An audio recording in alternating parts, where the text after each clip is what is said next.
अति जलद व अचूक बातम्यांसाठी पाहत रहा महामीडिया 24 सदैव तत्पर। शिरोली औद्योगिक वसाहतीमधील क्वालिटी कास्टिंग कंपनीत आज सोमवारी कंपनीतील मशिनरींचा मेंटेनन्स करतेवेळी अचानक मशीन चालू झाल्याने परप्रांतीय कामगाराचा हप्पर मिक्सर मशीनमध्ये सापडून ठार झाला। ही घटना सकाळी 11 वाजण्या सुमारास घडली।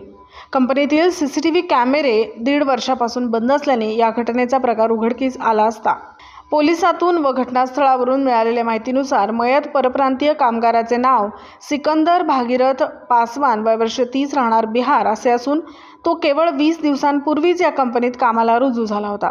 आज सोमवारी कंपनीतील मशीनच्या देखभालीचे मेंटेनन्स काम काढण्यात आले होते। यासाठी 4 कामगारांना बोलावण्यात आले होते। या दरम्यान फाउंड्रीमधील बंद घाणी मिक्सर मशीन स्वच्छ करण्यासाठी सिकंदर पासवान हा मशीनच्या हप्पर मिक्सरमध्ये उतरला होता। मात्र त्याच वेळी अचानक मशीन सुरू झाल्याने तो आत अडकला होता। गंभीर जखमी झालेल्या सिकंदरला तातडीने उपचारासाठी रुग्णालयात नेण्यात आले, पण वाटेतच त्याचा मृत्यू झाला। या कंपनीतील फाउंड्री विभागाचे 1.5 वर्षापूर्वी मशीनची उंची वाढवण्याचे काम करण्यात आले होते। त्यावेळी कामात अडथळा निर्माण होत असल्याने कंपनीतील कॅमेरे काढण्यात आले होते, पण हे सीसीटीव्ही कॅमेरे अद्यापही बसवण्यात आले नसल्याची माहिती समोर येत आहे। जर कंपनीतील सीसीटीव्ही यंत्रणा कार्यान्वित असती तर हा अपघात नेमका कसा घडला आणि मशीन नक्की कोणी सुरू केले याचा उलगडा होऊ शकला असता।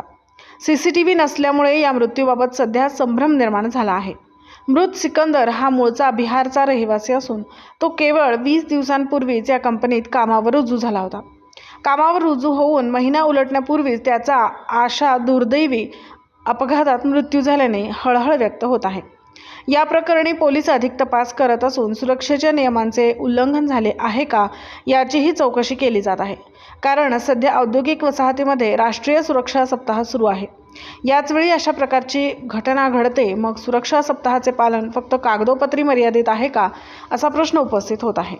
तर मग चला सबस्क्राईब करायला विसरू नका महामीडिया 24 न्यूज चॅनलला। महामीडिया 24 सदैव तत्पर।